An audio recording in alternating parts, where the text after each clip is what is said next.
भरतपुर के बयाना में धर्मांतरण केंद्र चलाने की सूचना पर पुलिस ने भीमनगर इलाके में स्थित एक घर पर छापा मारा और पुलिस को सूचना मिली कि अशिक्षित तबके के लोगों को बरगला कर धर्म विशेष की प्रार्थना स्थल बनाकर प्रार्थना का आयोजन किया जाता है, जहां प्रवचन के जरिए लोगों को धर्म परिवर्तन के लिए प्रेरित किया जा रहा है। जब लोग पूरी तरह धर्मांतरण के लिए तैयार हो जाते हैं तो भरतपुर भेजकर उनका धर्म परिवर्तन करवा दिया जाता है। इस काम को अंजाम देने के लिए डीग जिले के नगर से कुछ लोग हर रविवार को बयाना आते हैं, जो कथित चमत्कारों की आड़ में लोगों को बहलाकर फुसलाकर धर्म परिवर्तन के काम को अंजाम देते हैं। सीओ अमर सिंह मीना के नेतृत्व में पुलिस ने कार्रवाई कर 2 लोगों को हिरासत में लिया है। पुलिस पूरे मामले की छानबीन में जुटी है। तो इस वक्त की बड़ी खबर, और बड़ी खबर इसलिए क्योंकि धर्मांतरण का खेल और यह अपने आप में एक रैकेट है, जिसका जिक्र अंतर्राष्ट्रीय स्तर पर भी किया गया, क्योंकि ये सिर्फ राजस्थान में नहीं है, ये बल्कि देश के कई राज्यों के अंदर, जिसमें एक एक चरण है। एक एक चरण की जो गांव में सबसे पहले ये चेक करेगा कि कौन धर्म परिवर्तन कर सकता है, किसके अपने धर्म के प्रति आस्था कमजोर है, पहले उनको टारगेट किया जाता है, फिर उनको आगे भेज दिया जाता है, वहां उनको प्रोत्साहित किया जाता है, और इस तरीके से पूरी एक चेन है। मेरे सहयोगी मुकुट जुड़ गए। मुकुट, जरा बताइए, जो धर्मांतरण की आड़ में यहां सब किया जा रहा था, उसमें क्या महिलाओं को टारगेट किया जा रहा था? पहला सवाल। दूसरा, जो टारगेट करने वाले हैं, जो उनको बरगलाने वाले हैं, क्या वो गांव के या बाहर के?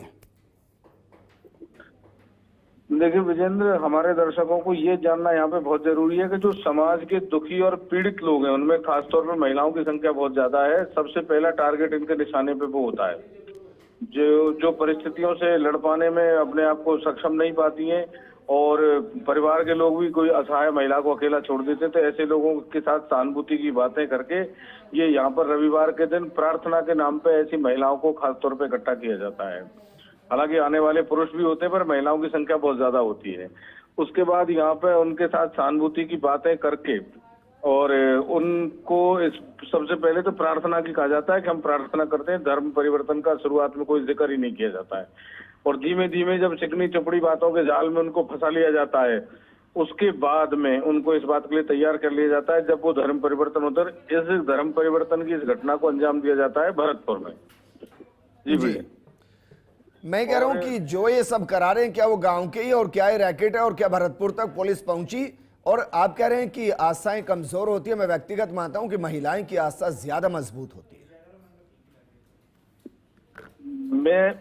मेरा खास साफ तौर पे ये कहना है कि जो परिस्थितियों से लड़ पाने में अपने आप को कमजोर और असहाय महसूस कर रहे हैं, ऐसे लोग इनके निशाने पे रहते हैं जी।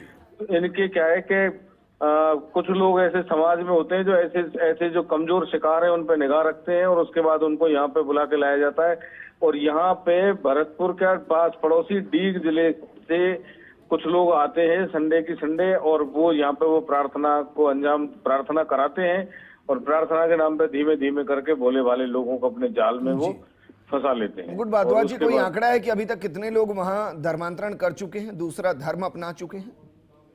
अभी इसके बारे में कोई आधिकारिक आंकड़ा नहीं है, पर ऐसा यहाँ पे सूत्रों ने ऐसा बताया है हमको, और हमने भी जानकारी अपने स्तर पे करी है कि एक बस्ती जहाँ पर कि वो घर स्थित है, उस बस्ती के आसपास के बहुत सारे लोगों ने, और उसी जिस समाज के व्यक्ति का वो घर है, उस समाज के बहुत सारे लोगों ने ईसाई धर्म को अपना लिया है।